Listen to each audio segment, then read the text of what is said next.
Então, boa noite, queridos e queridas. Então, a gente está aqui de mais uma terça-feira para a gente seguir o nosso estudo do Portões da Prática Budista. Hoje a gente vai fazer aquele salto para o comentário sobre o Nondro, certo? A gente vai olhar o capítulo sobre o sofrimento no livro do Shagdu, Comentário sobre o Nondro, certo? Aí ficaram ainda duas perguntinhas do Portões no final do capítulo do sofrimento que eu deixei para o final. Aí a gente vê depois. Se foram duas, a gente depois, se hoje a gente não concluir, que o capítulo é meio denso hoje, vai descrever os reinos todos. Aí vamos ver até onde a gente vai hoje. E aí, na próxima terça a gente conclui e aí vê o que está faltando. Certo? Que aí a gente vai ainda. Tem mais um capítulo ainda sobre os quatro pensamentos, que são as orientações do Shagdu sobre como contemplar os quatro pensamentos, né? Que nesse Portões da Prática Budista ele colocou ao final. Né? No comentário sobre o Nondo já tem uma meditação sugerida ao final de cada capítulo. Né? Como a gente contemplar cada pensamento ao final de cada capítulo. Que também a gente vai ver. Quando a gente, né, chegar lá nessa etapa agora que a gente vai pegar o capítulo do sofrimento, a gente vai ver os comentários do Nondo, do Shagdu, né, sobre o sofrimento, e a meditação conduzida que ele sugere. Aí, então a gente vai ter a oportunidade, no próximo capítulo do Portões da Prática, de fechar um pouco essa coisa de como a gente contemplar os quatro pensamentos, né? A gente vai olhar de novo, porque ele vai ter um capítulo só para isso. Certo? Mas como é que vocês estão? Vocês estão achando bom, assim, a gente ter dado essa marcha ré, assim, né? De olhar as fundações, né? Essas fundações que são importantes, né? Então, tá. Então, oi, Emília, boa noite. Eu vou fechar os microfones, ainda estão abertos, mas eu vou fechar os microfones pra gente fazer as nossas preces, aquele momento que a gente vai trazer a nossa mente, né? Nossa atenção, nossa intenção para a nossa prática. A gente se conectar com o Guru Rinpoche, com as bênçãos da linhagem, uma pequena prática de Guru Yoga, um pouquinho de silêncio, tá bom? Então, convido vocês a encontrar uma posição confortável. Pode dar uns 3 respirações profundas, como ele que coloca, né, uns 3 suspiros gentis, soltando ao final da expiração, soltando as tensões do corpo e soltando também os conteúdos da mente.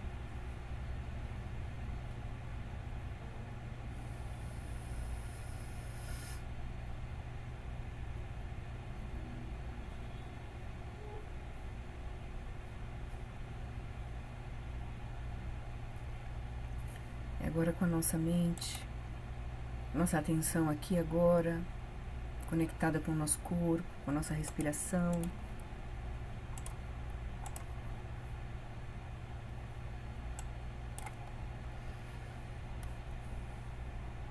A gente vai agora olhar para a nossa intenção, né? A gente vai olhar de forma profunda o que a gente está fazendo aqui, nesse encontro semanal. Faz parte da nossa prática, né?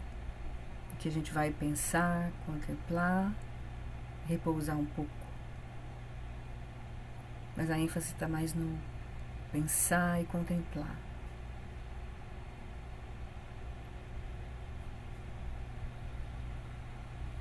Então a gente começa lembrando, né, essa estrutura de ensinamentos, que é o início das práticas fundamentais de todas as escolas do budismo tibetano, que são esses 4 pensamentos. Nos dão uma perspectiva clara de onde nós estamos, do potencial que está nas nossas mãos. Isso nos direciona para o caminho genuíno. Por isso eles são a fundação, a base.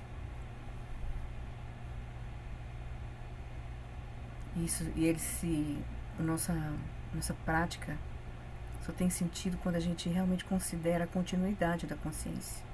Incontáveis vidas a gente já teve, para agora, nessa aqui, a gente reunir as causas e condições para nós realmente praticarmos um caminho genuíno E a gente reconhece, né, que as facilidades e vantagens deste precioso renascimento humano são extremamente difíceis de encontrar.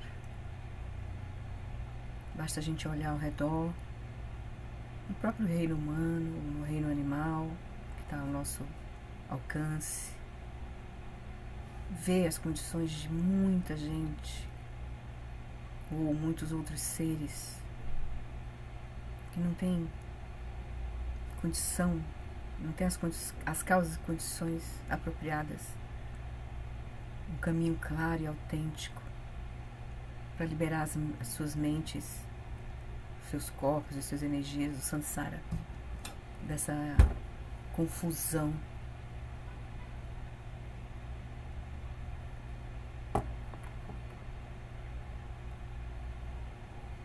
Então a gente se alegra por a gente reconhecer as facilidades e as vantagens que nós reunimos por nosso karma das vidas passadas, de agora a gente ter esse corpo com inteligência, saúde, clareza, uma mente complexa, um ambiente favorável. E mais em especial a gente tem encontrado nossos mestres, os ensinamentos vivos, claros, e a sangha nos ajudando nesse processo.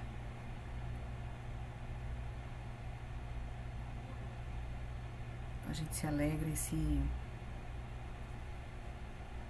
aprecia todas essas condições. Mas aí a gente lembra que todos que nascem estão sujeitos aos fenômenos da impermanência e da morte. Como ondas no oceano, vemos que todos os fenômenos são impermanentes. Tudo está em fluxo. Desde as coisas mais grosseiras, ambiente, nosso entorno, mas também as coisas mais sutis, como o nosso corpo, nossas emoções, nossa mente, nossos pensamentos, em constante mudança.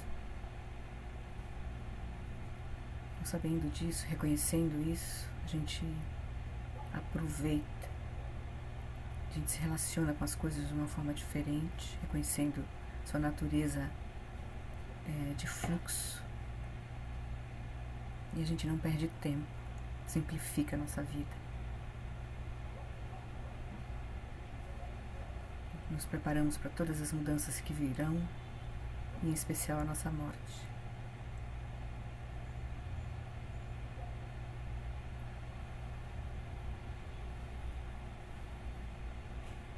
Também esse conjunto de ensinamentos nos convida a contemplar a natureza interdependente das causas e condições que fazem surgir os fenômenos, as experiências. A gente vê que tudo está interligado, o universo, o ambiente, nosso comportamento e a nossa mente. Tudo está interligado. Então a gente cuida das nossas ações em corpo, em fala e em mente, buscando nos conectar com ações que nos levam a cultivar a virtude e evitar aquelas que nos levam a cultivar a desvirtude, que nos leva ao sofrimento, enquanto a virtude a gente vê claramente, diretamente, que nos conduzem a um bem-estar, a uma felicidade. Então aqui a gente toma a decisão de fazer essas escolhas, escolher o caminho da virtude.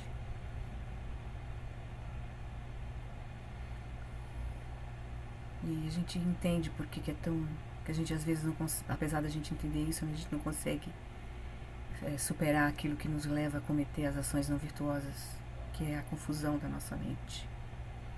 Que nós agora, uma vez que a gente não reconhece a verdadeira natureza da nossa mente, da nossa experiência, nós estamos sob o efeito do sofrimento todo pervasivo, que é o sofrimento da ignorância. que a gente nem se dá conta.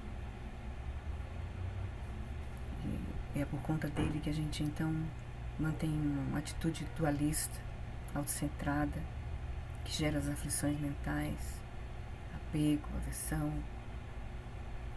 inveja, orgulho. E essas aflições nos levam a cometer ações não virtuosas, que o resultado é o sofrimento. Aí nós temos o sofrimento da mudança e o sofrimento do sofrimento.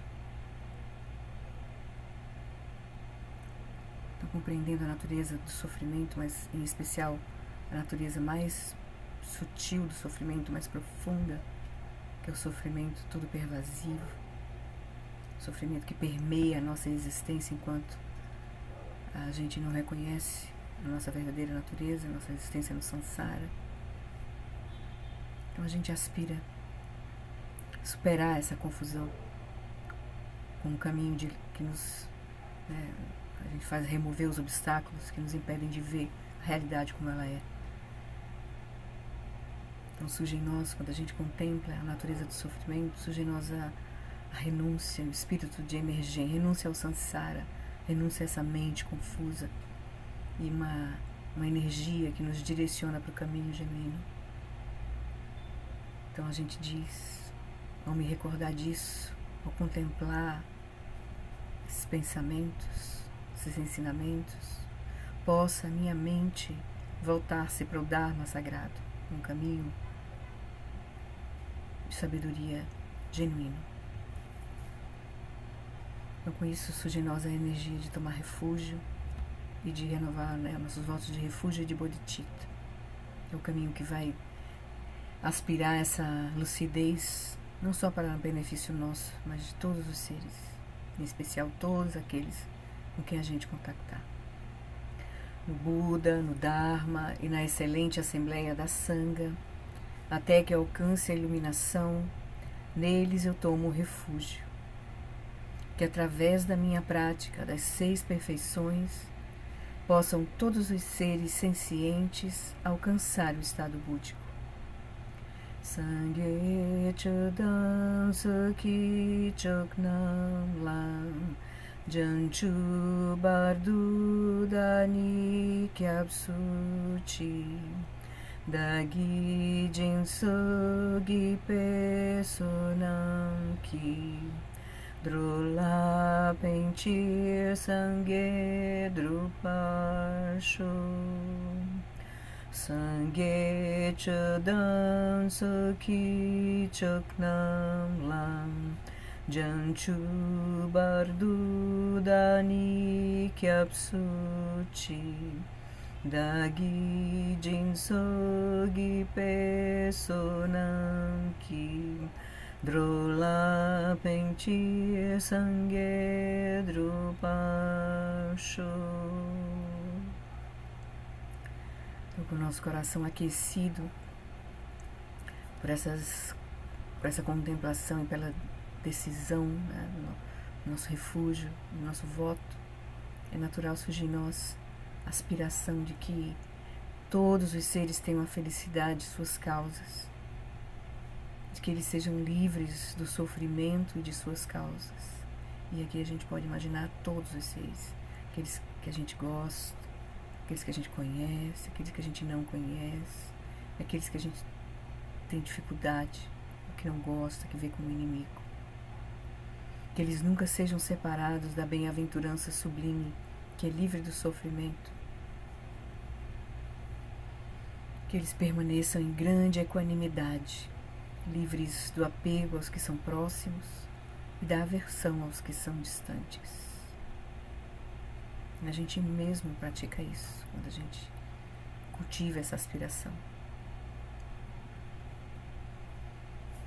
Então, com isso, a gente então, diante de Guru Rinpoche, a gente pede as bênçãos de toda a linhagem, para que a gente possa receber as bênçãos, para que todos os nossos, desse momento agora, desse nosso estudo das palavras do Shagdu, que representa essa linhagem viva que chegou até nós, direto de Guru Rinpoche, que a gente possa que toda a nossa confusão possa ser dissipada e que a gente possa realizar a nossa verdadeira natureza. E com isso a gente poder ser útil verdadeiramente para nós e para os outros. Então a gente faz as preces imaginando que do coração de Guru Rinpoche, que Guru Rinpoche está nos ouvindo. Então a gente olha e sente a presença de Guru Rinpoche. Ele está nos ouvindo e a gente recebe as bênçãos diretamente do coração de Guru Rinpoche para o nosso próprio coração. E a gente permite que toda a nossa confusão se dissipe com essas luzes compassivas de sabedoria, de amor e compaixão de Guru Rinpoche em nossa direção. E a gente pode imaginar que ele emite essas luzes, emana para todos os seres. Na fronteira noroeste de Odiana, no coração de um lótus, está sentado aquele renomado como Padmasambhava, que alcançou o espantoso supremo Siddhi e está cercado por uma hoste de muitas dakinis. Seguindo suas pegadas, dedico minha prática. Por favor, aproxime-se e conceda suas bênçãos. Guru Pema Siddhi Hum. A gente vai fazer uma vez em tibetano, depois a gente vai seguir para a prece seguinte, que é dissipando obstáculos no caminho. E a gente também faz em tibetano e a gente acumula um pouquinho do mantra. Orgenyugi no jansam pema gesa dompulayat senchugi nyudrune pema june jesudra kurdukandro mampekor Keki Jesu Dadruki Jingilab Shek Suso Guru Pema Siddhi Hum. A gente imagina as bênçãos de Guru Rinpoche tocando todos os corações, todos aqueles que a gente entende que estão em sofrimento, agressores, vítimas, né, perpetradores de sofrimento, pessoas distraídas, todos os seres, especialmente em Brasília. Orgenyugi no jansam pema gesa dompulayat senchugi nyadrunye pema june jesudra kurdukandro mampekor Keki Jesu Dadruki Jingilab Shek Suso Guru Pema Siddhi Hum. Guru Rinpoche, corporificação dos Budas dos 3 tempos. Guru, que é grande bem-aventurança, Senhor de todas as realizações. Guru, que é o dinâmico irado domador de maras, dissipador de todos os impedimentos. Rogo-lhe, confira suas bênçãos, por favor, remova todos os obstáculos, externos, internos e secretos, e conceda suas bênçãos para que os nossos desejos sejam espontaneamente realizados. Do Sum Sangye Guru Rinpoche Nyodru Kunda Dewa Chempoeja Barche Kunsal Dudu Drapo Sao Soa Depso Jinji Laptu So Chinan Sanwe Barche Jiwa Dan Sampalunji Drupar Jinjelo Om Vajra Guru Pema Siddhi Hum. Om Vajra Guru Pema Siddhi Om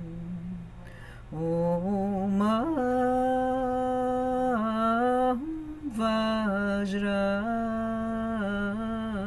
Guru Pema Siddhi Om Vajra Guru Padma Siddhi Om Vajra Guru Padma Siddhi Om Vajra Guru Padma Siddhi Om Vajra Guru Padma Siddhi.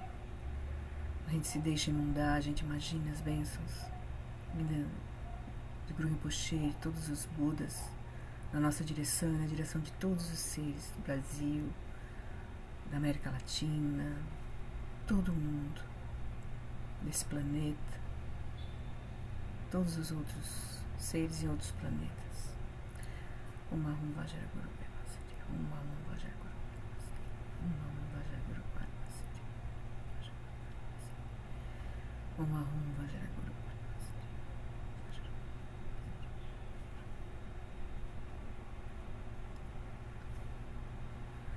Om Vajra Guru Padma Siddhi.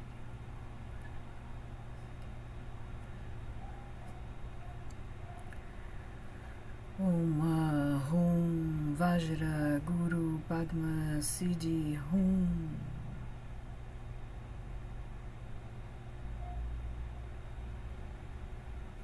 Então, alegremente, Guru Rinpoche se dissolve em luz, que se transforma numa esfera branca com reflexo vermelho marcada com rum.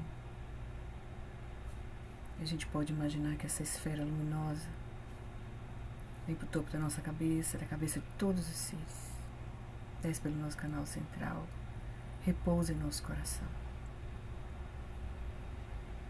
E a gente sente a partir do nosso próprio coração essa radiância, essa inseparatividade da nossa mente. E a consciência iluminada de Guru Rinpoche são inseparáveis, como água derramada na água, ou como espaço fundindo-se com espaço.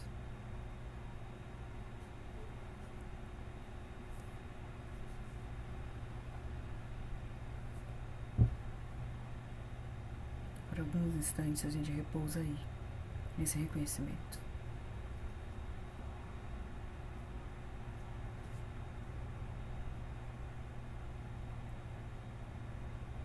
Sentindo essa radiância luminosa a partir do nosso coração, através de todo o nosso corpo, nossa fala, nossa energia, toda a nossa mente, consciência, todo o nosso ambiente, todo o espaço.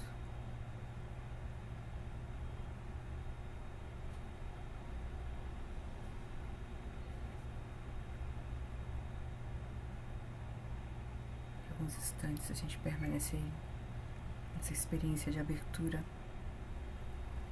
cognoscente.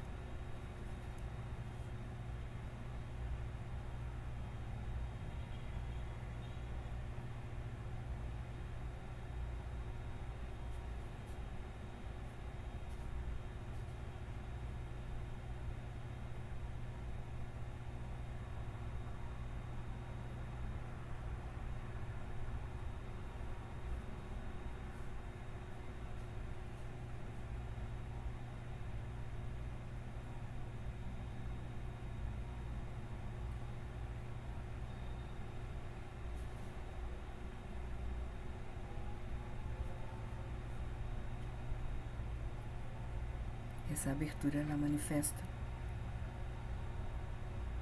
todas as aparências, inclusive a aparência desse corpo, das sensações que temos, dos pensamentos, memórias, imagens.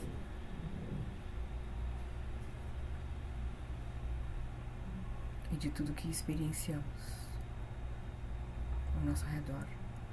Imagens, sons, cognição. É nesse lugar de abertura de reconhecimento, que é pleno de qualidades, que é um espaço que acolhe, que compreende, né, que acolhe toda a experiência e não se fixa.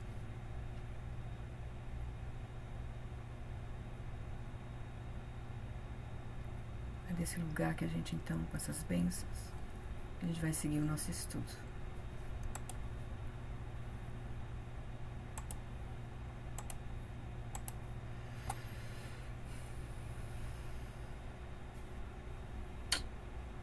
É isso. A gente chega um pouquinho em casa, a gente volta para casa um pouquinho, e agora a gente, desse lugar, desse reconhecimento, aí a gente então se coloca. Agora aqui, né, a gente se abre para ouvir o Shagdu, para a gente se encontrar também enquanto Sangha. E que a gente possa permanecer assim, né? Depois que acabar o nosso encontro. E a gente seguir a nossa vida. Tudo bem? Tá liberado os microfones, tá? Qualquer coisa vocês perguntam. Então vamos seguir? Vamos lá. Hoje vamos penetrar de novo, agora com uma outra, um pouquinho de outras palavras, umas talvez perspectivas um pouquinho diferentes, que o Shagdu vai trazer no livro do Nondro. Deixa eu só ver aqui, está ok. Vou compartilhar. Então a gente vai ver agora o livro do Nondro, o capítulo sobre o sofrimento, tá? Nós estamos nas preliminares externas, agora a gente vai ver o sofrimento. Vou fechar aqui o sumário. No livro do Nondro, a gente vai parar aqui, certo? Provavelmente. Vamos ver, dependendo do que eu achar interessante, né? Que a gente vai seguir no livro do Portões da Prática Budista, a gente vê alguma coisa aqui, tá bom? Então vamos lá. Então, o sofrimento. Shagdu começa. Nenhum único ser senciente, em qualquer lugar nos 6 reinos, subsiste em felicidade duradoura.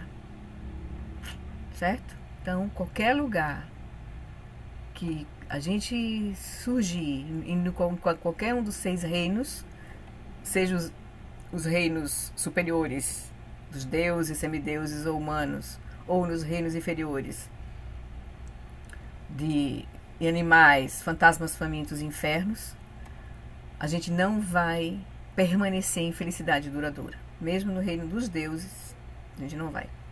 E a maioria dos seres, nessa maioria dos reinos, porque inclusive ele, acho que foi no livro anterior, ele colocou um percentual. Ele diz que 95% dos seres estão nos reinos inferiores, 5% estão nos reinos superiores. Então, com certeza, a maioria experimenta penúrias quase inimagináveis, né? Então, agora, enquanto descansamos na relativa paz e felicidade do reino humano, nós deveríamos refletir sobre o sofrimento para desenvolver tanto a renúncia às causas do sofrimento, quanto uma profunda compaixão por todos os que estão sob o seu domínio. Certo? Então, o resultado da contemplação que a gente fez até agora, e vai estar combinando com a contemplação do sofrimento, é para a gente realmente, para surgir em nós essa renúncia, essa energia que renúncia o quê? A essa inteligência do Sansara que nos prende à roda da vida, que é a roda de sofrimento, né? Que faz com que a gente colha sofrimento. Então, nós e todos os seres que estão sob o domínio de uma mente dual, né? Autocentrada. Então, é natural surgir compaixão, porque nós estamos no mesmo barco. Nesse sentido, estamos no mesmo barco, né? Então, assim como acontece com o karma, não podemos atribuir o nosso sofrimento a algum deus ou demônio vingativo.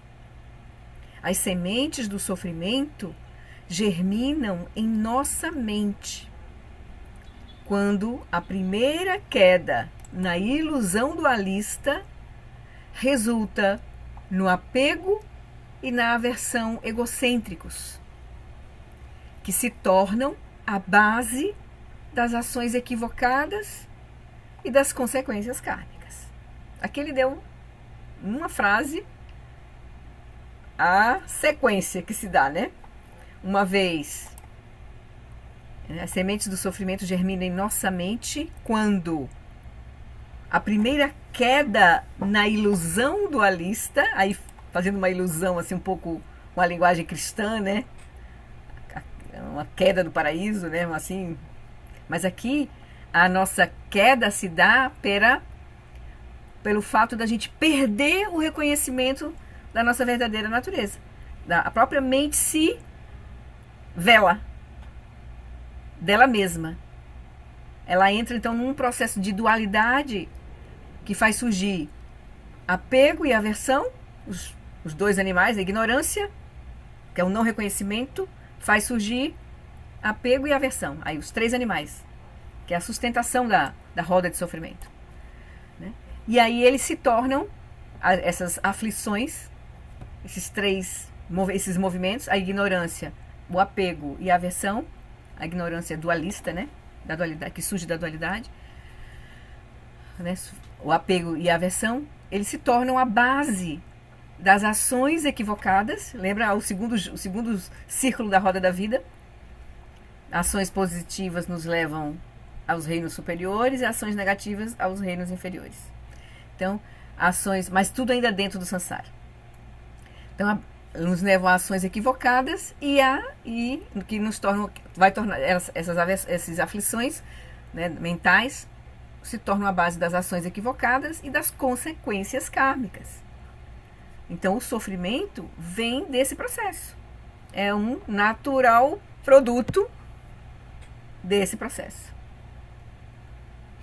Em outras palavras, nosso sofrimento surge do nosso próprio karma negativo, que surge da desvirtude, que por sua vez surge do não reconhecimento da nossa própria natureza não dual. Ele fez aqui o retorno, né? Sofrimento, porque sofrimento deu, né? O karma negativo, sofrimento veio do próprio karma negativo, que veio da desvirtude, que veio do não reconhecimento da nossa própria natureza.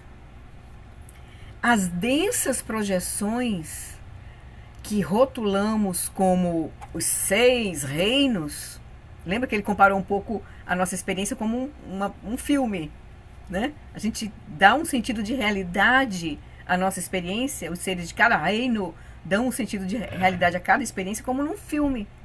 E tem um karma coletivo que faz isso se tornar como um filme, por exemplo, né?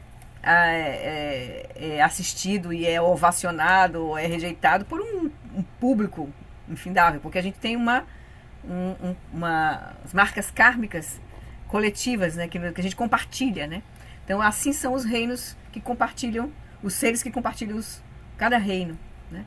Mas são projeções da nossa mente. Então as densas projeções que rotulamos como os 6 reinos fazem parte de um contínuo que começa com a confusão dualista.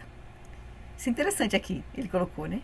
Então a nossa mente, a nossa consciência, é como se, um pouco ele estivesse explicando. Deixa eu pegar aqui a figura da roda da vida. Tá aqui. Peraí, deixa eu, só um minutinho. Só um minutinho, fechar aqui, colocar aqui a roda da vida em evidência.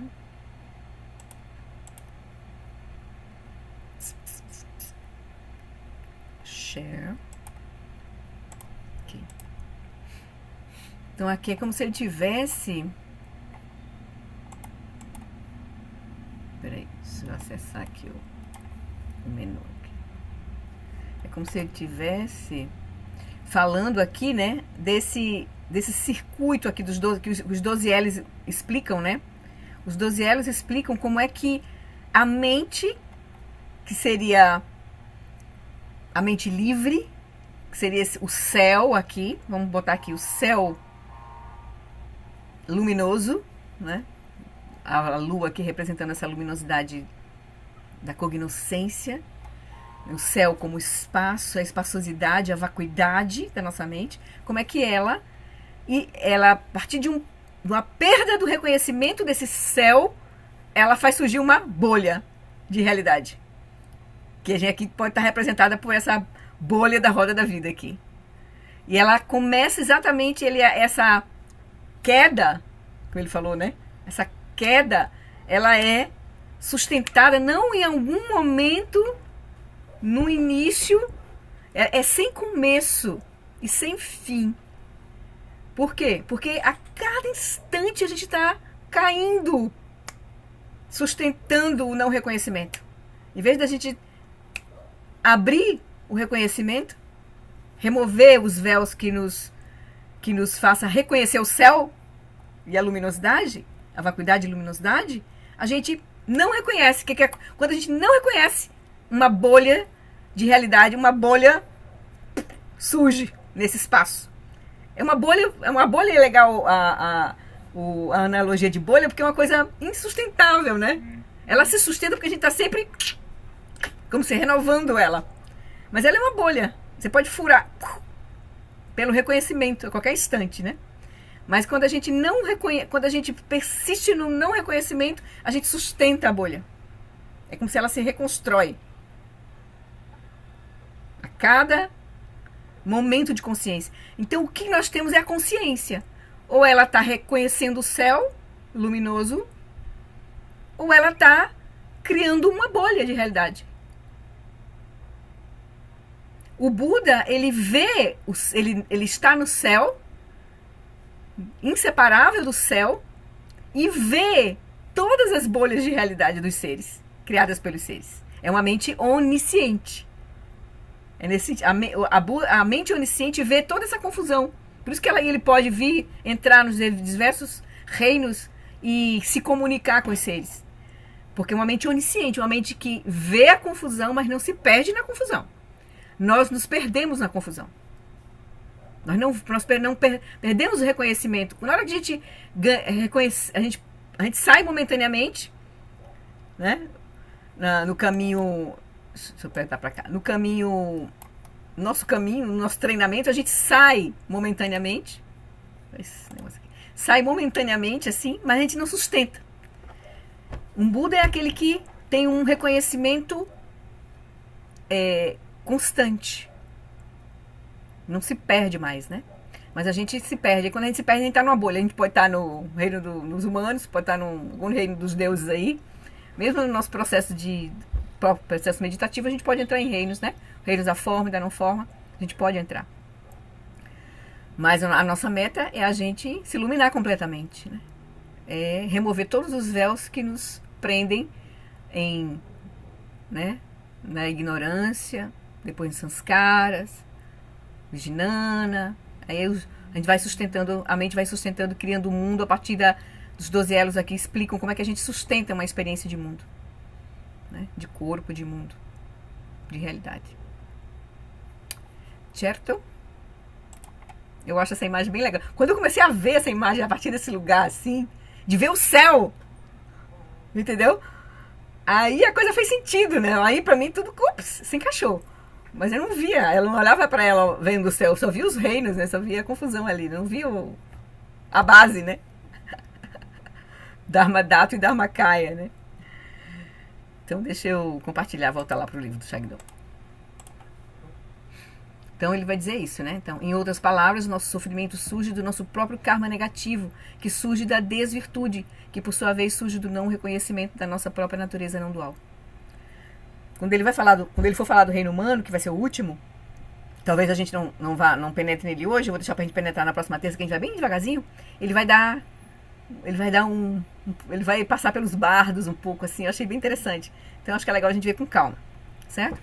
Então as densas projeções que rotulamos como os 6 reinos fazem parte de um contínuo que começa com a confusão dualista. O sofrimento, né, a confusão dualista, vamos chamar lá o primeiro elo, se você mantém as projeções dualistas, você vai depois voltar, o tempo sempre está sustentando a experiência do samsara. num reino ou no outro, seja qual reino for, mas a gente vai estar sustentando a experiência de samsara. Porque a dualidade, ela cria toda essa projeção. E só tem uma, a saída é romper os véus que sustentam a dualidade da nossa mente, da nossa experiência. Essa é a saída, né? Claro que intermediariamente a gente vai se liberando, vai tendo experiências de liberação, né? Mas a liberação realmente final é a gente realmente não mais cair na experiência dual, né? Opa, sem querer eu bati aqui. Sim. Então o sofrimento, então, as densas projeções que rotulamos como 6 reinos fazem parte de um contínuo que começa com a confusão dualista, que é o primeiro elo lá. O sofrimento, e aí ele diz, é contínuo porque mesmo que você morra, a mente, essa confusão, a dualidade vai seguir no bardo, e aí vai seguir de novo construindo, os 12 elos seguem, né? Construindo bolhas de realidade. Um reino mais grosseiro, menos grosseiro, mais sutil, menos sutil, né? O sofrimento, ele divide-se em 3 categorias. Aqui ele fala um pouco das causas, rapidamente, sucintamente, né? Que agora o foco é a gente olhar para o sofrimento, né? Que é a consequência dessa mente dualista que opera com as aflições mentais, que gera, né, ações equivocadas e que colhe sofrimento. Então, o sofrimento divide-se em 3 categorias. O sofrimento da mudança, o sofrimento da proliferação, sofrimento gerando mais sofrimento, e o sofrimento que tudo permeia, que é esse sofrimento da ignorância, do não reconhecimento da nossa verdadeira natureza. Então, esses são os mecanismos da miséria para todos os seres, desde os que estão nos mundos mais elevados e bem-aventurados dos deuses mundanos, àqueles nos mais baixos infernos. Então, nós vamos estar experimentando esses 3 tipos, essas 3 categorias de sofrimento. O sofrimento, aí ele vai explicar cada categoria. O sofrimento da mudança, ele começa pelo sofrimento da impermanência. É o sofrimento que a gente, né, como os mestres costumam nos explicar, seria o segundo, né? Eles gostam sempre de apresentar primeiro o sofrimento do sofrimento, depois o sofrimento da mudança, depois o sofrimento todo pervasivo, né? Aqui ele está começando pelo da mudança, que é o mais... É o que nos impacta assim, mais como seres humanos, né? Ele diz, o sofrimento da mudança é particularmente intenso no reino humano, porque a mistura de karma que ocasiona o renascimento aqui no reino humano, né? A mistura de karma justapõe alegria e tristeza. Então, é o reino onde a gente vivencia muito essa justaposição de alegria e tristeza. Nos outros reinos superiores, deuses, né, semideuses, né, ou titãs, é mais alegrias. Nos reinos inferiores é mais tristeza. Mas nós humanos nós temos um equilíbrio aí de alegria e tristeza. Aí a gente sente o impacto desse sofrimento da mudança. Certo? Hora tá feliz, daqui a pouco fica triste. Ela tá triste, fica feliz. A gente fica, né? A gente sente essa categoria de sofrimento mais intensamente. Então, por exemplo, estamos de bem com a vida, mas um telefonema devastador do chefe, do corretor de valores, do médico ou da mãe pode mudar a nossa perspectiva completamente. Uma vez eu tive uma experiência, eu estava uns anos atrás, nem sei quantos anos, 10 anos atrás. Eu estava num período que eu estava assim me cuidando, fazendo ginástica. Aí comprei um pacote de massagens.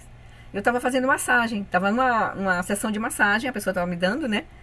E aí, toca o telefone, era a minha mãe tentando falar comigo, que tinha ido pro oftalmologista, nesse tempo ela ia sozinha, tinha caído e quebrou o ombro. Ela caiu, foi fazer o exame lá, botou o negócio na coisa, foi se levantar, não viu uma mesa, pá, caiu e ela tava me chamando para eu ir lá buscar ela, para poder levar ela para o hospital, né? Eu tava ali no reino dos deuses, massagem, daqui a pouco, vamos, um furacão, né? Aí vou eu pra casa, tem que trocar de roupa, aquela agonia, pra ir pegar minha mãe, né? Eu acho que todos nós temos algum tipo de experiência. Ou então tá tudo bem na vida, no trabalho, né, e pá, né? Uma bomba chega. Então, aí ele diz, então, tá tudo bem, mas um telefonema devastador pode mudar a nossa perspectiva completamente. Nós ficaremos afligidos, não só pelas más notícias em si, mas também pela desintegração da alegria que sentíamos há uns momentos atrás. Né? Então, a nossa felicidade foi rompida, né? Então a gente vai ficar triste por isso e pela confusão que vem, né? A gente vai ter que enfrentar aí, né? As cansativas flutuações da impermanência, cansativas flutuações, né? Nunca tá perfeitamente tranquilo, sempre acontece alguma coisa, né? Quebra a perna, né? Enfim, né? As cansativas flutuações da impermanência corroem o nosso prazer e minam a nossa estabilidade vez após vez. Essa é a situação nossa, né, dos humanos, que sofre bastante esse sofrimento da mudança, né? Então, o impacto, sofrimento da impermanência, né? Agora, a segunda categoria, a proliferação do sofrimento, ou o sofrimento sobre sofrimento, refere-se ao acontecimento de uma coisa ruim atrás da outra. Então tem essa... É só a coisa vai piorando, né? Estamos brigando num processo judicial e aí a nossa vida amorosa desmorona. Temos uma séria doença diagnosticada e perdemos o emprego. Um ente querido morre e alguém bate no nosso carro. Lembrei de Aninha, né? Paulo lá com aquelas coisas todas lá e dá pá, bate o carro e não sei o quê, enfim, né? Mas é isso. Então, há vezes em que a adversidade parece vir de todas as direções. E nada é tão ruim que não possa ficar pior. Tem época que tá assim, né? Perguntamo-nos por que esses acontecimentos maus vêm em cadeia.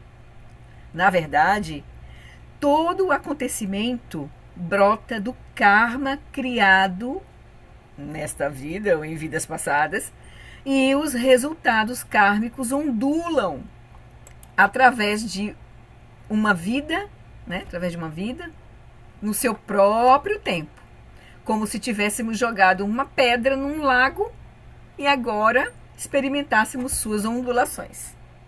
Né? Joga a pedra no lago, ela, pum, a pedra gera ondulações, que bate lá na margem, depois volta. Então, desta vida ou em vidas passadas, nesta vida a gente vai, né, ter essa reverberação, né? Oi, Ana. Então, Flori, mas assim, eu fico pensativa, né? Porque tá certo, devo ter, né? Gente, devo ter feito muita besteira, mas por que que tudo resolve se juntar no mesmo tempo, né? Resolveu aflorar todo o karma e pá, que nem um tiroteio. Menina, aí é confusão, né? Podia assim, um karma aflora no início do ano. Outro karma aflora. Tá querendo demais, Aninha. Tá querendo demais, Aninha. Aí vem pá. Né? Mas também a gente pode encarar de uma outra forma. A gente pode encarar assim, é bom que venha tudo que tiver de vir e eu vou olhar, trazer isso tudo como prática. E é melhor que venha logo. Entendeu? A gente pode também adotar essa, que venha logo os karma, para eu, enquanto eu tô mais ou menos bem, porque pode vir situação muito pior, para poder liberar logo, né? A gente pode querer, né? E aí as práticas de purificação a gente já se antecipa para purificar, ficar atento, né? E purificar para quando vier, talvez vir mais ameno, e aí a gente tá mais preparado. Porque na hora que a gente coloca a nossa mente, né, nas práticas que ele vai sugerir aqui, por exemplo, na meditação de contemplação dos 6 reinos, né, do sofrimento, 6 reinos, isso é importante porque a gente vai se colocando nessas condições. Isso também é uma prática profunda que protege a nossa própria mente, que desativa os nossos gatilhos.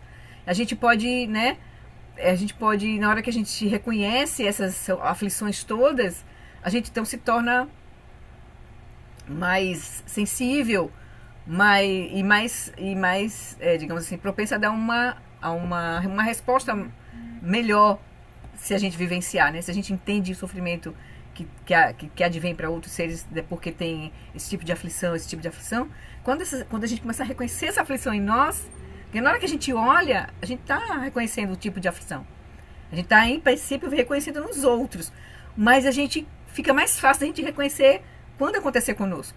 E aí a gente está mais pronto de transformar essas aflições. Lembra que no caminho tem aquelas práticas, 3 práticas de lidar com as emoções, com as aflições mentais, né?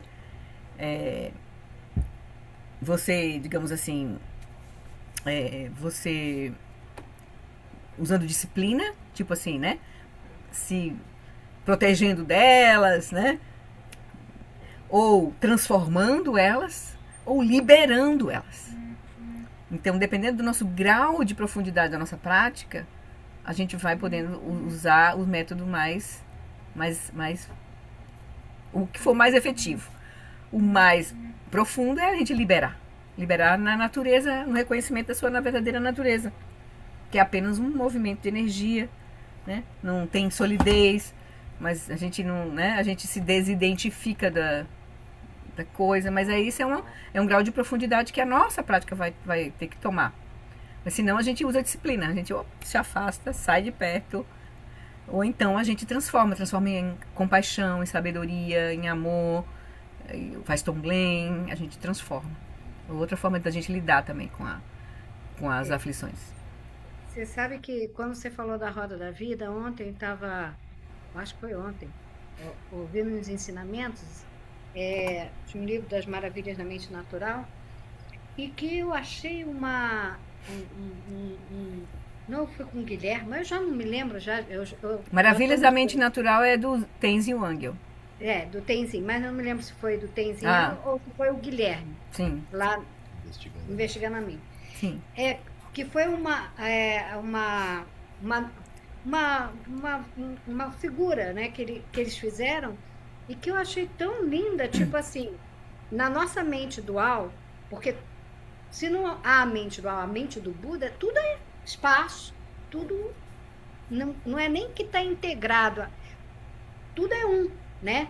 Mas na mente dual, né, quando, vamos dizer, você morre, a visão que foi dada, a linguagem figurada que foi dada, é o céu, né? O céu, que é o espaço, e o contínuo mental que vai é como um pássaro, em que o corpo do pássaro é a nossa mente, nossa consciência. E as asas do pássaro são os nossos karmas, que levam essa consciência para determinados locais, certo? No Exato, voo, né? achei Também. São várias analogias, né? As analogias nunca são perfeitas, né? Mas vão nos introduzindo como é que a gente vai, né? Como é que essa consciência ela é direcionada pelo karma, né? A nossa mente. E o Guilherme falou de algo que eu achei muito interessante, que o Buda, nos sutras, ele dá toda desde o nascimento, o embrião que se abre junto ao espermatozoide, o óvulo. Tem sutra que fala exatamente cada dia, cada movimento, cada coisa. Uma mente onisciente consegue ver, né? Todos esses processos, né? Interessante. Isso. O Shagdu vai conversar um pouquinho com a gente, um pouco assim, desse contínuo, quando ele for falar do reino mas assim, bem genérico, assim, né? Bem rápido, assim, bem sucinto. Quando ele for falar do reino dos humanos, né? Mas é isso.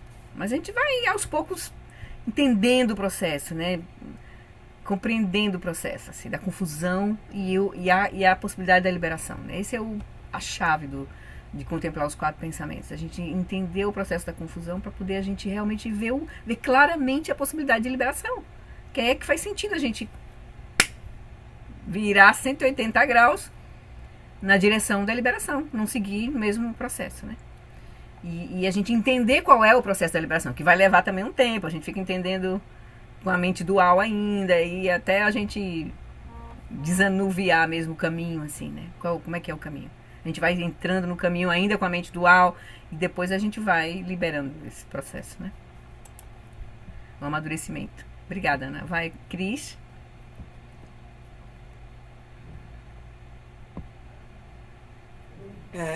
Flori, eu tenho uma dúvida. Eu já te falei, eu tô ainda confusa.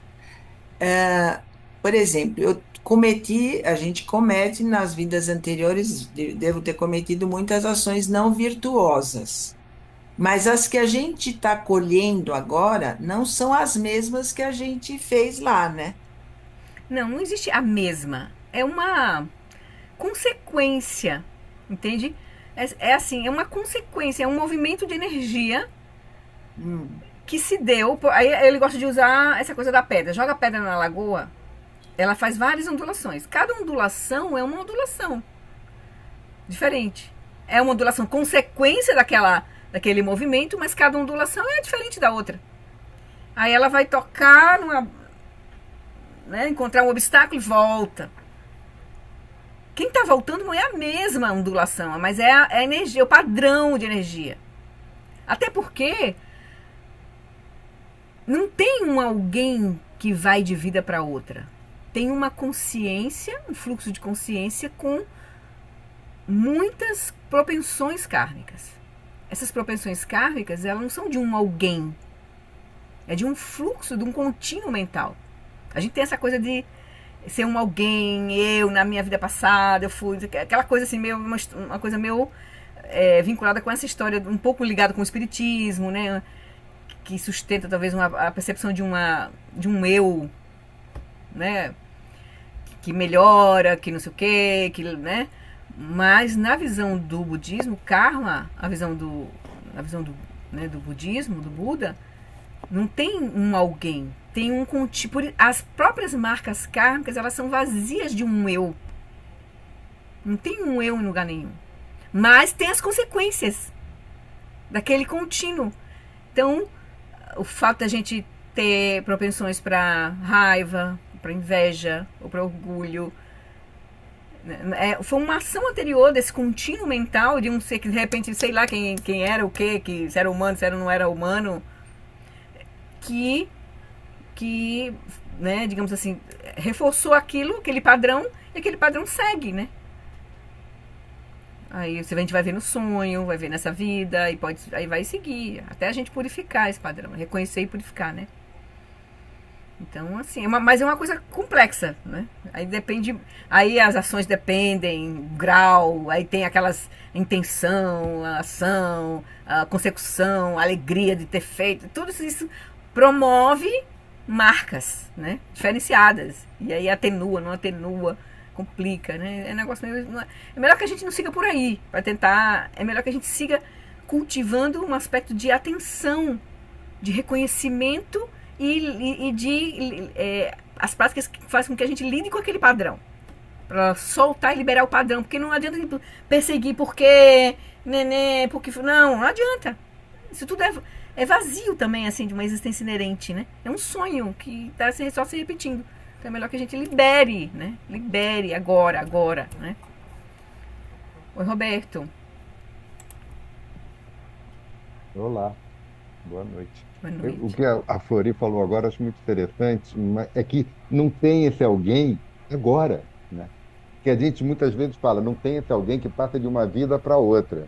Mas não tem um alguém que era criança, fica velho e morre.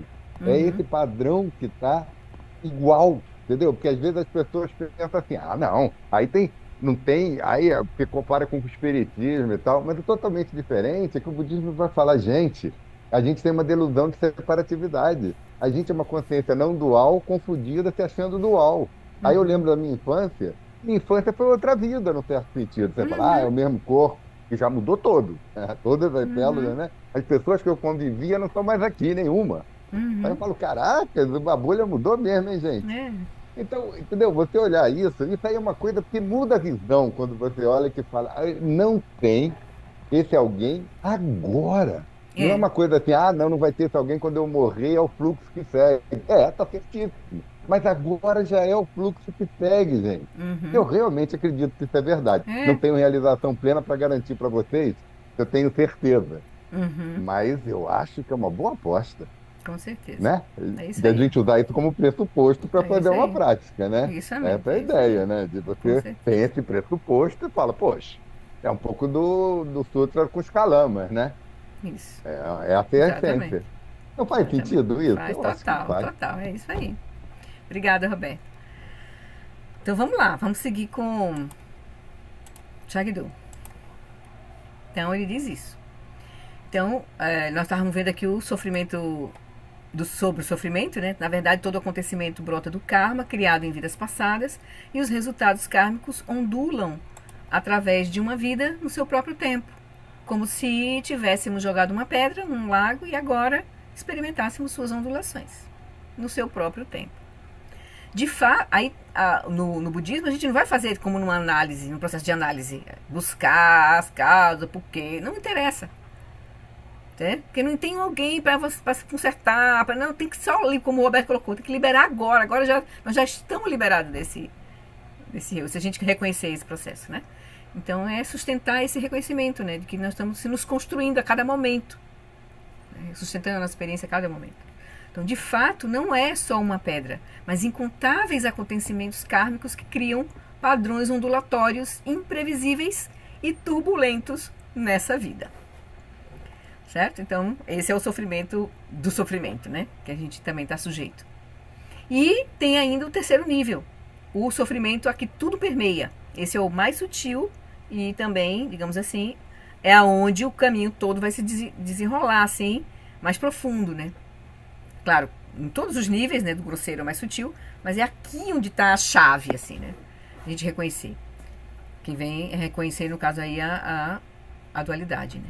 O sofrimento a que tudo permeia se assemelha ao óleo de uma semente de gergelim, que não é aparente, esse óleo na semente, até que a semente seja comprimida. Ou também se assemelha à perigosa ressaca de um mar calmo, invisível, até que alguém seja tragado.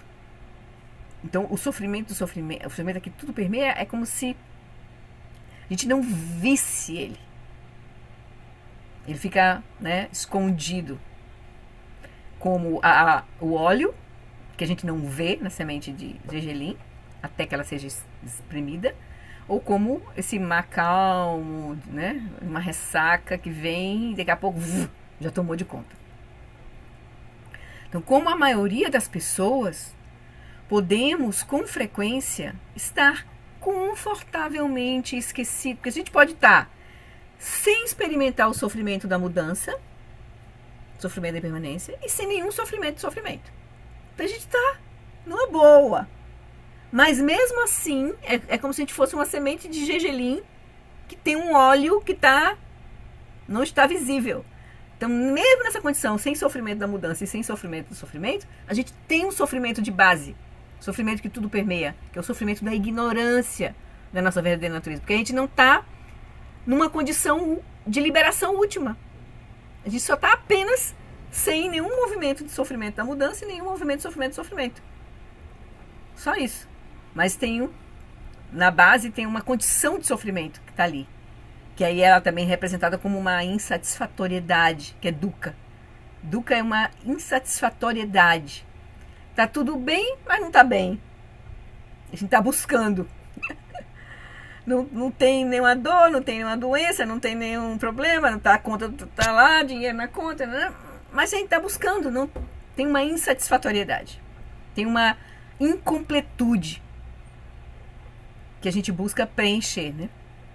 Porque é exatamente a falta do reconhecimento de quem somos. Verdadeiramente.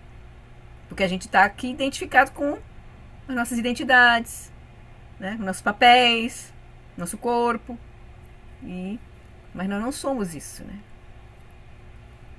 Assim, a condição última não é essa. A condição que a gente está experimentando mas a condição última não é. Então a gente nem deixa de ser, não é, mas também não deixa de ser o nosso corpo agora. Mas essa não é a nossa condição última. A nossa condição última é a consciência que dá surgimento a toda essa experiência. Então o sofrimento que tudo permeia se assemelha a isso. Então, como a maioria das pessoas, podemos com frequência estar confortavelmente esquecidos do sofrimento que satura a existência comum, iludida, dual, e que é inseparável da teia da existência condicionada. Por exemplo, a maioria das pessoas come sem nenhuma reflexão sobre os animais que foram abatidos por sua carne, ou sobre os insetos que foram destruídos para que as hortaliças pudessem crescer, ou sobre o trabalho e a exposição a agentes químicos dos fazendeiros e seus empregados para cultivar aqueles alimentos todos, os vegetais, ou sobre a ganância envolvida na comercialização. Então, ele diz, a maioria das pessoas, né, a gente vive esquecido do sofrimento que satura a existência comum.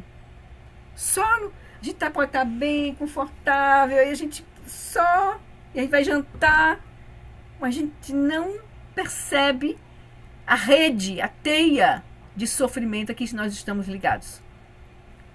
Quando a gente olhar para o prato e perceber, olhar de forma profunda, por exemplo, então ele diz, a maioria das pessoas come sem nenhuma reflexão sobre os animais que foram abatidos por sua carne, sobre os insetos que foram destruídos, né? Os alfaces lá crescer, trabalho, né? Agentes químicos, fazendeiros e seus empregados para plantar lá cenoura, batata, ou sobre a ganância envolvida na comercialização, né? Aquele supermercado que você comprou hortaliça orgânica e não sei o que e tal, mais caro e tal. Então, há desvirtudes e sofrimento em todas as fases de se colocar comida sobre uma mesa, a despeito do prazer de comer. Então a gente vai experimentar o prazer de comer, mas a gente não deveria esquecer que há desvirtude e sofrimento em todas as fases de se colocar comida sobre uma mesa. Não tem como a gente não ver. A gente pode não ver, mas nós estamos numa teia de existência, né, cujo sofrimento é a base, que é o samsara. Então, e assim com todos os aspectos de uma existência comum e confortável. Você pode estar vivendo assim, mas a base disso é sofrimento em todas as direções. Você pode não estar consciente, mas isso não quer dizer que não exista, né? Se sondarmos a superfície, descobriremos o sofrimento inevitável que tudo permeia. Inclusive o sofrimento daquela pessoa que está ali, aparentemente feliz, mas com um senso de incompletude. Ou buscando prazer e conforto em coisas externas a elas, né, que não se sustentam, né? Colocando a sua felicidade dependendo de causas e condições, né? Que a pessoa só vai se dar conta quando perder aquelas coisas, né? Às vezes. Então, o sofrimento se revela nos constantes distúrbios do meio ambiente, nas interações negativas entre os seres, na falta de liberdade e de felicidade duradoura. Ninguém pode manter o esquecimento do sofrimento, né, indefinidamente, pois a própria natureza do samsara é sofrimento. Temos um acúmulo de karma negativo e um estoque de venenos mentais. Já está debaixo do tapete, assim, né? A gente já vem com karmas, né? Já vem com uma bagagem, né? E a gente, né, compartilha, né, um ambiente que tem isso também, né? Individual e coletivamente. Portanto, cedo ou tarde, as tensões da existência cíclica trarão o sofrimento à tona. Pode-se passar alguns anos, algumas décadas, e aí a pessoa cair né, perceber isso mais claramente, né? O ensinamento sobre os 4 pensamentos geralmente inclui descrições gráficas do sofrimento nos 6 reinos. Aquela roda da vida, né, que a gente vê como é cada reino e tal. Ninguém gosta de imaginar a miséria explicitamente, e em particular os horrores do inferno. Alunos tibetanos do Dharma, no entanto, geralmente aguardam esses ensinamentos, enquanto alunos ocidentais às vezes ficam surpresos e chocados quando eles são oferecidos. Sobre os 6 reinos, né? A descrição dos 6 reinos. Alguns pensam que o Lama está tentando instruir através do medo e não retornam. Então, tem Lama, inclusive, que evita falar sobre os 4 pensamentos, principalmente sobre o sofrimento, né? E não dá muito detalhes sobre os reinos e tal. Então, uma vez, quando Shagdu Rinpoche estava concedendo ensinamentos extensivos sobre os reinos, uma mulher que estava pesquisando o budismo veio até ele após sua apresentação dos infernos. Então, Rinpoche falou sobre os infernos, aí essa mulher que estava pesquisando sobre o budismo, não era bem budista, ela veio até ele e disse para ele: sou católica e acho que continuarei sendo, disse para Shagdu. Vocês, budistas tibetanos, têm que lidar com 18 infernos, enquanto nós só temos um. Então, certamente que um dos propósitos desses ensinamentos é gerar medo e exaustão pelo sofrimento sansárico. Tem, né, faz parte um pouco desse ensinamento dar essa real, né, e fazer com que você tema cair numa experiência dessa. Mas, por compaixão, o mestre deseja dispersar a ignorância de seus alunos em relação às consequências kármicas. No entanto, há uma motivação mais profunda ao estimular sua compaixão por todos aqueles presos nos 6 reinos e ao inspirá-los a alcançar o poder de guiar esses seres para a liberação. Então, não só o mestre vai fazer com que o aluno, né, realmente caia em si para ver as consequências kármicas que pode acontecer, mas também tem uma motivação mais ainda profunda de fazer com que a gente gere compaixão pelos seres que estão presos nessas condições, nesses 6 reinos. E que a gente possa se inspirar a alcançar o poder de guiar, que é a bodhicitta, né? De guiar esses seres para a liberação, que é a mente do despertar, a bodhicitta. Né? Que a gente possa fazer surgir em nós a bodhicitta, de a gente realmente praticar para trazer benefícios, né, genuínos a todos os seres, de todos os reinos, né? Aí agora ele vai começar a falar de cada um dos reinos. Seguimos? Então tá, vamos lá. Ana vai falar alguma coisa?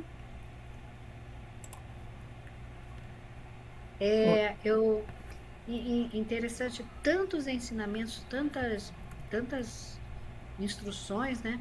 Eu estava me lembrando do Eric, foi desse ano, quando uma das praticantes dos ensinamentos, né, perguntou, ele até ficou, esses mestres são maravilhosos, porque eles devem ouvir cada coisa que só os Budas para imaginar cada coisa que eles devem ouvir, né? E aí ela perguntou se ela aspirasse com muita força vir a ser um gato na próxima encarnação, se ela iria talvez conseguir essa aspiração. Eles devem falar, meu Deus, né? Enfim. E aí ele foi muito compassivo, como sempre, né? O Eric é maravilhoso também, todos os mestres são fantásticos. Ele pensou sobre o assunto, né? E falou, uau, o gato, né? Primeiro, né? Você receber tantos ensinamentos e ainda querer vir como um gato, né? É interessante isso, a logística da coisa. Ele assim, ele não vai ter, pode ser um gato até que seja um gato aqui do Gompo, né? Mas que vai ter as pessoas alimentando, mas ainda é um gato, vai estar sujeito a matar um rato, vai criar desvirtude, ou ser machucado. e ele não vai ter a possibilidade de fazer é, né, essas meditações, essas reflexões. Então, Transformar sua própria mente, né? Assim, né? é, e eu achei assim bem interessante porque eles já não se chocam com coisa nenhuma, né? Uhum. E porque quando você, depois de receber tanto ensinamento, ainda querer se aspirar a ser um gato, sabe lá Deus o que, que passa na mente da criatura para querer ser um gato de repente Eu pensa, sou um né? gato Buda, né? Quem sabe? É, é interessante isso. Mas é isso que eu Pois queria é, compartilhar. Eu achei interessante que a coisa que veio na minha cabeça foi o seguinte: a região de Alai-Vidinana, que gera padrão gato, deve ser próxima à região de Alai-Vidinana, que gera o padrão rato. A pessoa pode aspirar muito para ter um gato, entendeu? E a vai pessoa que, né? gato, vem como rato, tem risco, né? Um gato outro e tal, então deve ser próximas, entendeu? De gato que tudo é Pode padrão, errar, né? O né? alvo. Pegar o alvo, é. Gato, gato aí acorda, pronto, é um rato. Pronto. É Pois é. isso. Melhor aspirar, né? Renascer com. Né? Melhor aspirar a liberação completa. Aí vamos lá. Seguir. Ô, gente, Oi, Flori. Oi, não, calma. eu me lembrei de uma história, porque você pode não aspirar e também voltar como um animal, Sim, né? sim, com certeza. Sabe lá o que, que vai acontecer no bardo, né? E eu me lembrei de uma prática no SEB, né, de um rapaz que frequentava lá bastante, e ele era espírita kardecista por formação, né? Hum, E ele não se conformava com a ideia de que pudesse renascer um animal, né? uhum, Ele até parou de frequentar o SEB por causa disso. Aí teve um dia que ele falou assim: a minha mãe, a minha mãe, você acha que a minha mãe pode renascer como um animal? Não sei o que. Ele não conseguia conceber uhum, essa, uhum, essa queda, né? Vamos dizer uhum, assim. uhum. Pois é, tá com uma ideia fixada, né? De uma reificação, assim, um pouco, né? Do processo da encarnação. Então, Porque tem uma base, esse processo aí de evolução. é. Aí, assim, eu mesma, quando espírita, Exato, exato. estudava muito isso, a evolução. Então, assim, uma das coisas quando eu acessei o budismo, que me chocou, assim, eu passei um tempo olhando, aí eu falava assim, eu estou gostando muito da filosofia budista, menos essa coisa que aí eu não quero tratar agora. Aí eu deixei sempre ali, sabe, Uhum, para pensar depois sobre isso. uhum. Porque a gente vem com aquela base na mente da evolução Uma e, base cristã, né? De que a gente, né? É, vai.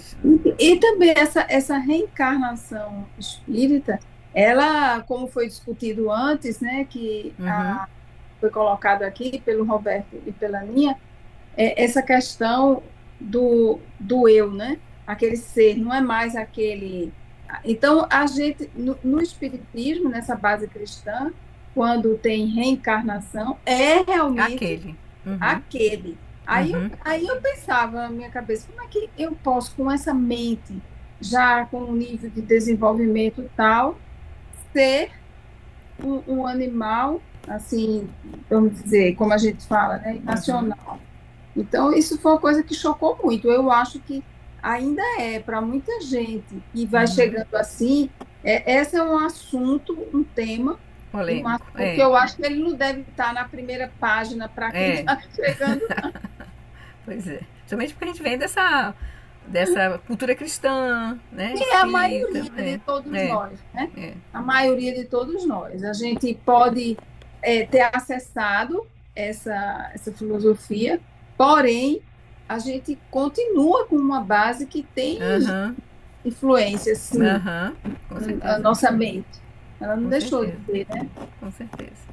Oi, Paulo. Flori, Oi, oi. desculpa, Não, desculpa. pode falar, Valma. Diz depois.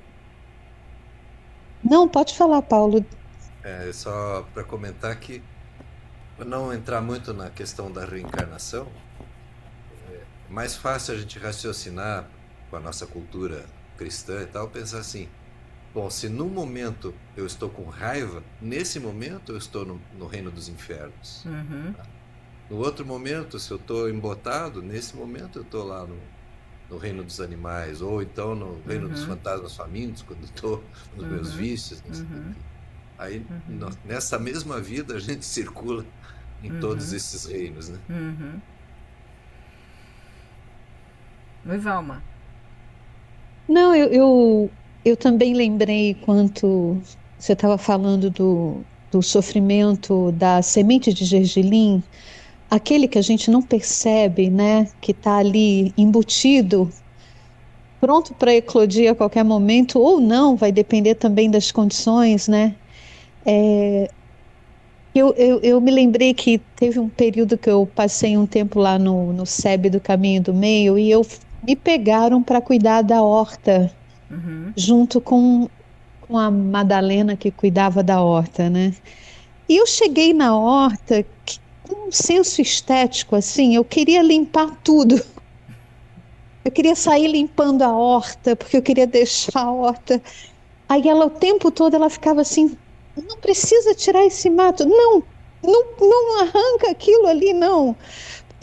Ela ficava me controlando meus movimentos, porque eu tinha uma tendência a arrancar um monte de coisas que eu via como mato, que era...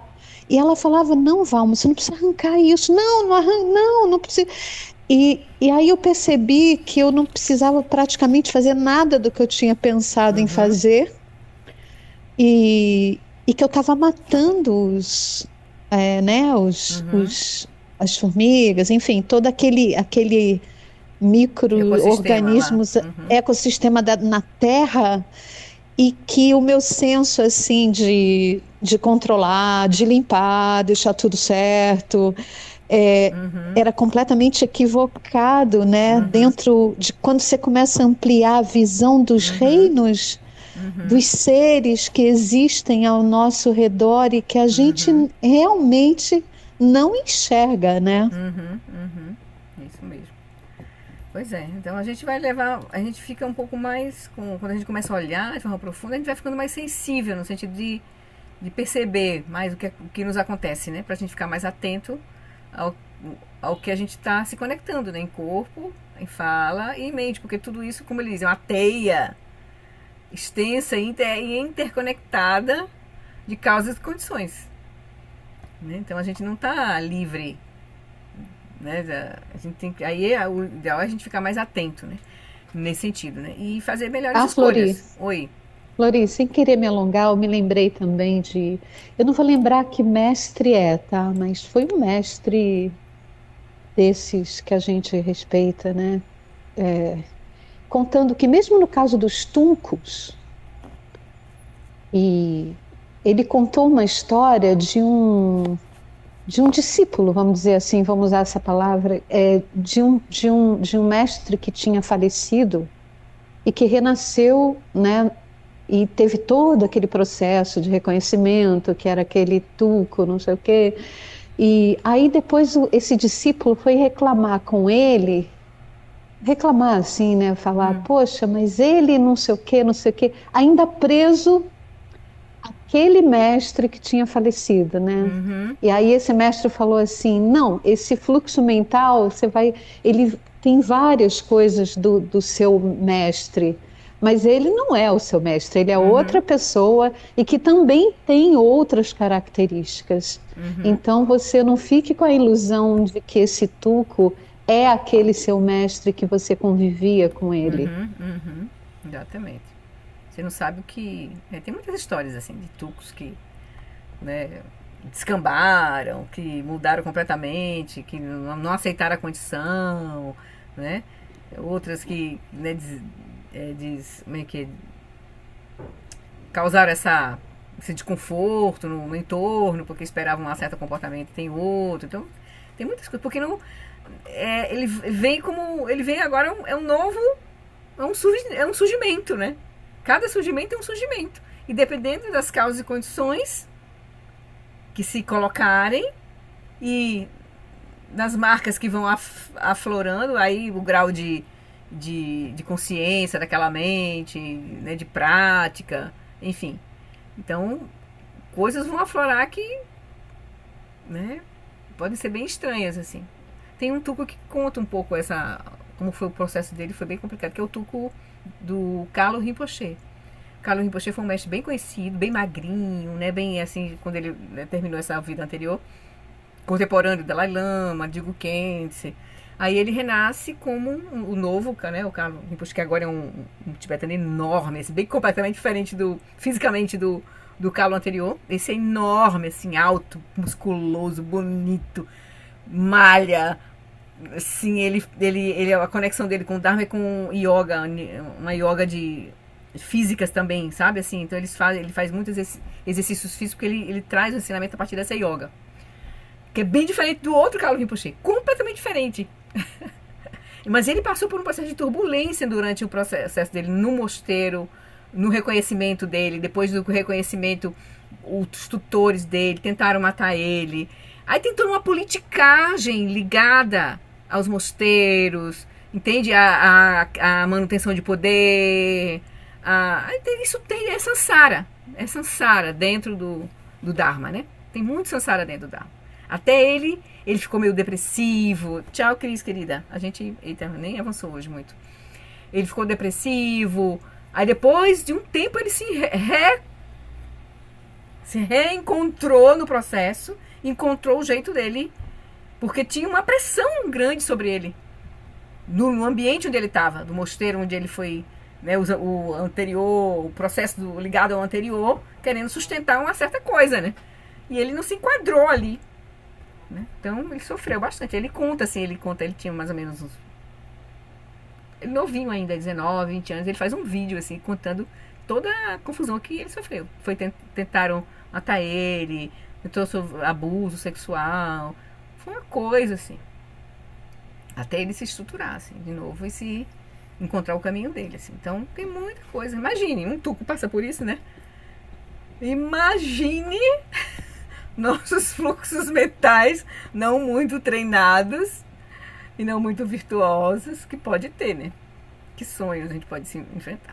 Mas vamos tentar aqui. Oi, Roberto. Eu acho que essa reflexão do que é o mesmo é muito boa de se fazer. Entendeu? Eu fico pensando, eu sou o mesmo de 50 anos atrás? Sou e não sou, né? Dependendo de como eu olho. Porque o que eu sou hoje é resultado de causas e condições que me fazem a minha personalidade atual. Isso. Isso eu vejo claro, gente, isso eu posso ter certeza, entendeu? De que a minha identidade é construída, e eu não tenho dúvida nenhuma. Uhum. Agora, então, quando eu era criança, eu convivia numa outra bolha, num outro mundo de aparências, e claramente eu tinha algum padrão, talvez eu tenha um padrão com alguma semelhança até hoje, e que aquilo se manifestava de uma determinada maneira. Faz sentido para vocês? Vocês lembrando que todo mundo aqui já não é tão jovem, assim, né? Lembrando do passado, das pessoas que convivia, a gente tentando levar o que a gente acredita para o mundo prático, né? Para o mundo que a gente chega e fala, isso faz sentido. Aí eu falo, uma coisa que eu estou cada vez mais convencido, que eu tenho um apego sutil ao fato, entendeu? Eu não sei se vocês conhecem, acho que a maioria deve conhecer o modelo de Citta Massa das 8 consciências. Aí tem Manas, que é a sétima. Ela é muito astuta. E a sétima não é exatamente igual a sexta. Ela tem que ver isso em você, não é muito fácil. Uhum. Eu também não vou te dizer que eu consigo ver claramente, mas já tem um cheiro, sabe? De que é a sétima ou é a sexta. A sétima, simplificando muito, é essa sensação de separação. Eu e mundo. É o meu. A sexta não, é aquela que discrimina, que vê as coisas, que pensa e tal. Aí eu estava nessa reflexão se é possível operar a sexta sem ser com a sétima. Mas a sétima é muito astuta, porque pior que a morte física é essa pseudo-morte sutil, entendeu? Porque a sétima você chega e fala, não, eu morro, mas eu sou um processo e eu continuo. Aí está aquela coisa da separação. Gente, você sair da sétima é praticamente despertar. Porque a sétima está lá, ela está sutil, ela não é a grosseira, né? Ela não é aquela, sou brasileiro, sou sexo masculino, não é essa. É aquela de que eu estou consciente aqui, ó, eu estou no mundo. E essa coisa, os animais também têm, entendeu? Pelo menos os animais maiores, né? Aquela discussão que um mosquito é robô biológico ou não está resolvida na minha cabeça. Mas o cachorro, você olha o cachorro lá, ele tem a sétima ali certamente ativa. Pois é, alguém já pensou sobre isso. Os mestres, já vi a Lama Long Wallace, o Mingyur Rinpoche colocar um pouco essa coisa como se fosse uma garrinha, assim, que se estabelece, assim. Por exemplo, a mão aberta representa um pouco essa mente que abriu, né, que se coloca, né, aberta para a experiência. Mas a sétima tem uma garrinha, assim, que tenta segurar, né, que é o senso de eu, assim, tenta segurar, né. A sexta vai discriminar, vai dar sentido, né, mas aquela garrinha que tenta segurar, assim, né. Por isso que a prática de... Dá pra gente sentir, né, por aí, na nossa vida, de que isso está operando, né? Claramente. Com certeza. Eu, pelo menos, sei também. Basta você sentir um medo de... Né, sentir ameaçado, você vai se proteger, né? Então, tem essa coisa. Eu acho que, bom, já chegamos 9:03, né? A gente nem entrou no reino dos infernos. Eu acho que a gente vai deixar... Pelo menos não ter entrado no reino dos infernos pode ter alguma coisa positiva. Né, mas eu acho que agora vai ficar tarde, né, gente? Vamos deixar para a próxima. Mas se quiser andar mais um pouquinho... Mas para ir para os infernos, rapaz, essa hora... Aí o reino dos infernos... Vamos só no reino dos infernos, então, é pequenininho. Pronto, a gente pelo menos abriu aqui o reino dos infernos e a gente segue com os outros na próxima. Vamos como Budas, sem nos fixarmos lá. Então ele diz, como o mais terrível dos 3 reinos inferiores, o inferno é o reflexo último da ilusão. A projeção externa do ódio e da raiva. A ilusão que toma a sua forma mais densa, né? Assim, porque é exatamente aquilo, a nossa reatividade em termos de raiva e ódio. É o senso de eu, a dualidade mais intensa, né? Assim. Então é o reino dos infernos. Então, embora ninguém possa descobrir essas regiões com escavações ou pesquisa geográfica, porque não está num lugar, né? Os seres que aí renascem experimentam o inferno como intensamente real, assim como a nossa terra o é para nós. Múltiplas e densas camadas de sofrimento cercam os seres do inferno, cobrindo-os de dor, penetrando suas consciências completamente. Por esse motivo, eles não podem gerar nenhum pensamento ou ação redentores para purificar seu karma. Porque eles não têm espaço. Porque a experiência de sofrimento é tão intensa, tão constante, que não tem espaço para a gente ter um pensamento ou ação redentores para purificar o karma, e devem permanecer no inferno interminavelmente, até que seu karma venha a se exaurir por si só. Então é uma experiência intensamente sofrida, né? Aí tem os 8 infernos quentes e os 8 infernos gelados. Agora, entre um e outro, eles chamam infernos vizinhos, né? Tem um inferno vizinho aos infernos quentes e tem um inferno vizinho aos infernos gelados. Por isso que são 8, 8, 16, mais 2, 18. Porque tem os infernos vizinhos, né? Então, os 8 infernos quentes são a projeção da raiva violenta e da cólera. E são o resultado kármico do assassinato e de outras ações cometidas por raiva. Os seres lá sofrem horrivelmente com torturas e fogo. No inferno, os seres não têm o privilégio da morte. Abatidos por armas, cortados em pedaços, espancados, fervidos ou queimados, eles revivem. E as tormentas se repetem em um pesadelo interminável. Então é um corpo diferente do nosso que não morre com o sofrimento. Então a sensibilidade é muito grande, e aí eles só experienciam o sofrimento. E quando a coisa é profundamente, né, eles revivem imediatamente. Os 8 infernos gelados são a projeção da raiva e da hostilidade frias e assassinas. Os seres lá congelam até que os seus corpos rachem como gelo quebrado e são comidos por criaturas com bicos flamejantes. Como nos infernos quentes, esses seres dos infernos gelados, eles não morrem, mas continuam presos à sua miséria frígida por muitos milhares de anos. A liberação desses dois infernos, né, quentes, dos infernos quentes e dos infernos gelados, ele não leva, a liberação desses infernos não leva diretamente a um outro reino, mas a algum dos infernos vizinhos, que são como paisagens de pesadelo, onde plantas com folhas afiadas como navalhas cortam a carne, lagos se transformam em fossas de fogo e amigos aparecem e se metamorfoseiam em demônios. Os sofrimentos do inferno são terríveis de imaginar e de contemplar. No entanto, se negarmos o inferno como uma experiência possível, né, destruiremos os benefícios de nossas ações e da dedicação de mérito para os seres agonizantes que lá estão. Então é melhor que a gente considere que existe essa experiência, mesmo que a gente não consiga imaginá-la, porque a gente pode pelo menos fazer práticas, dedicar os nossos méritos para esses seres que eles ganham, porque eles não têm espaço na mente deles para praticar. Então eles precisam, né, dessas intenções. Então cada um deles foi outrora nosso pai ou mãe amorosos, e alguns podem até ser nossos amigos ou parentes que morreram nesta vida mesmo.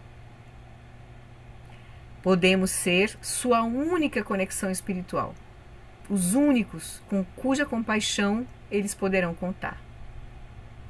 Então, a importância da gente não desconsiderar esse sofrimento sutil, mesmo que a gente não consiga se imaginar nele, mas a gente pode imaginar que pessoas possam estar nessa condição, né? E a gente pelo menos dedicar a nossa prática para eles, né? Fazer intenções para que eles se liberem, né? E também com isso a gente protege a nossa própria mente também, né? Se a gente vier a cair realmente é no inferno o pior pesadelo, né?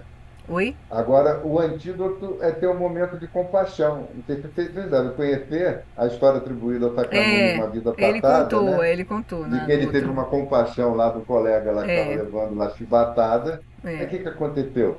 Ele morreu, porque o morrer ali era difícil.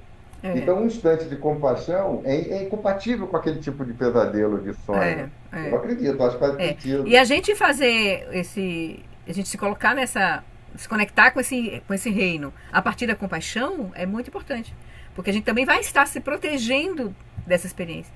Pode surgir compaixão em nós se a gente vivenciar essa experiência, entendeu? Se a gente já praticar essa compaixão agora aqui, né? Por seres que possam estar. A gente pode imaginar os seres humanos que estão em situações difíceis de guerra, brutalizados, né? Que eles certamente vão viver experiências muito difíceis. Então a gente já faz né? A gente já cultiva a compaixão. Porque se a gente vier a cair numa situação dessas, pode ser que surja em nossa mente algum pensamento de compaixão, né? Na nossa mente. Que foi o que surgiu na mente do Buda. Surgiu compaixão na mente do Buda. Foi isso que o liberou do inferno. Florita, a gente realmente acredita de que a gente é um padrão? É um padrão que poderia se manifestar em qualquer dos reinos. Dos 31.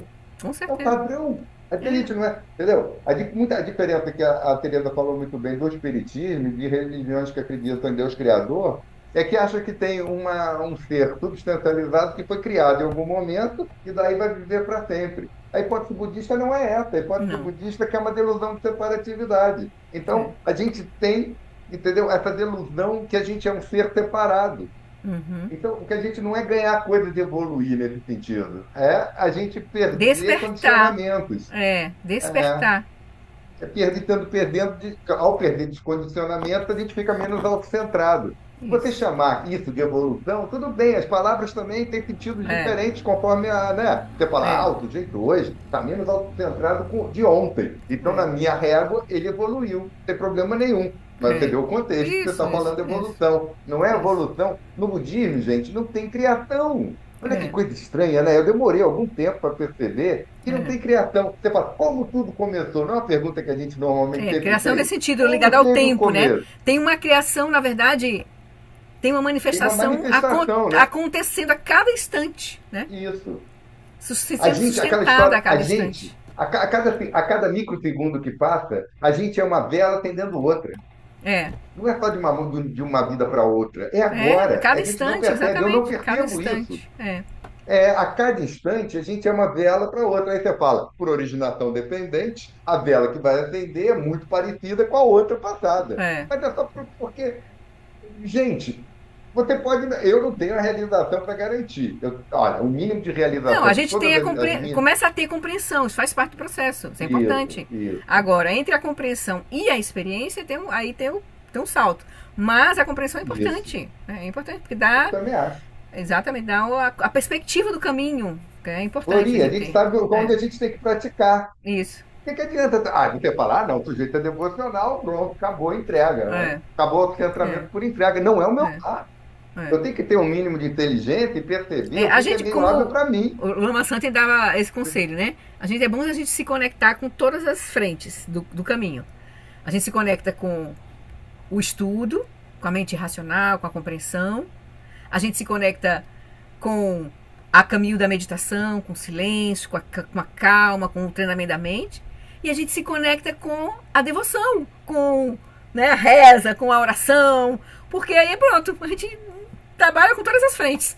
Porque na hora H, quando o bicho pegar, se a gente tiver eu me lembro uma amiga nossa aqui, a Zita, né? Que uma vez ela recebeu uma chamada dessas quadrilhas que sequestram falsamente um filho, uma coisa, ela recebeu. Então a primeira coisa que ela fez foi pegar o mala e começar, um gate para sangate, posição, um gate. Pronto, a gente reza. Pronto, a gente tá pelo menos nossa mente, o mantra.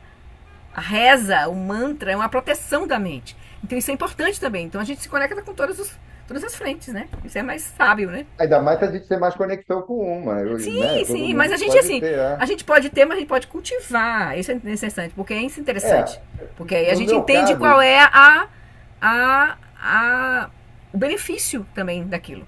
Não é à toa que os mestres fazem, no né? No meu caso, como eu tenho muita dificuldade da devoção essa formal, mas eu tenho um sentimento sincero que todos os seres sofram menos. Entendeu? Isso dá um sentimento de proteção também. De você realmente olhar o mundo, ver essa sanidade e falar, gente, como é que é possível que a gente construa um mundo com tanta dificuldade maior do que... vai encontrar entendeu? Aquela caminho, devoção assim, a tradicional, que o sujeito tem assim de graça. Realmente eu não tenho, vou fazer o quê? Eu vou falar, não, mas eu tenho outras coisas que o meu bote é um pouquinho diferente, mas entendeu? Com mas certeza, com certeza. Porque às vezes parece um pouco que eu estou conceitual demais, pode parecer, mas eu tento levar essa conceituação da minha vida cotidiana, os detalhes do meu relacionamento com as pessoas, com entendeu? certeza, não, se você transformar isso em prática, maravilhoso. Pois é. Maravilhoso. Mas olha, se eu tivesse uma conexão maior devocional, seria ótimo, mas paciência. A vida é como ela é. Exatamente. Acho uma forma de inteligência, a gente olhar eu acho que um sutra assim que eu sugeriria para tu cultivar uma prática diária assim é o sutra do Prajnaparamita.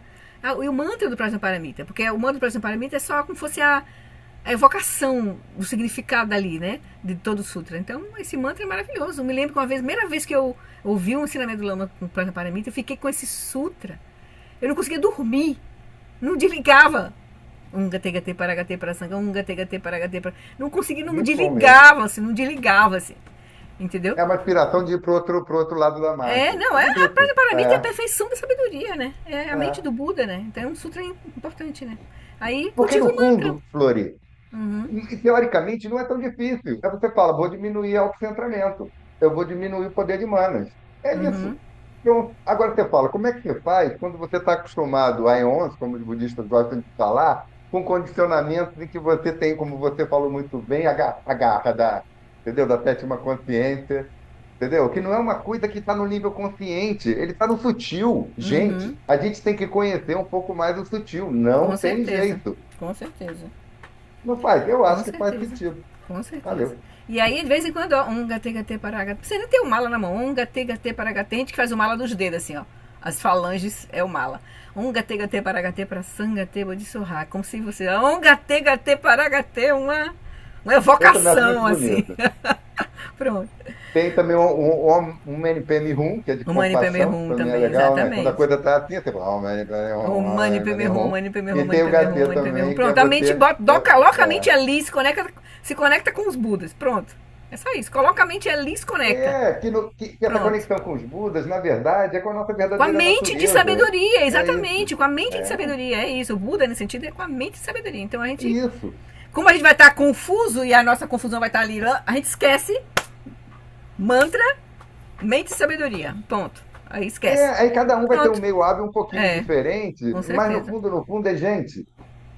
A impermanência que nos tira tudo, ela também nos tira do sufoco, entendeu? Aham, Você uhum, está no inferno, se você tem um pensamento de compaixão, você morre dele. Aí eu acredito, eu confio. uhum, Porque faz sentido, entendeu? com Não é uma coisa certeza. assim que fala, o mestre falou. Claro, os mestres falam, é muito interessante você. Tal. Uhum. Mas a gente saiu um pouco do caminho do ouvinte, um dia a gente tem que estudar.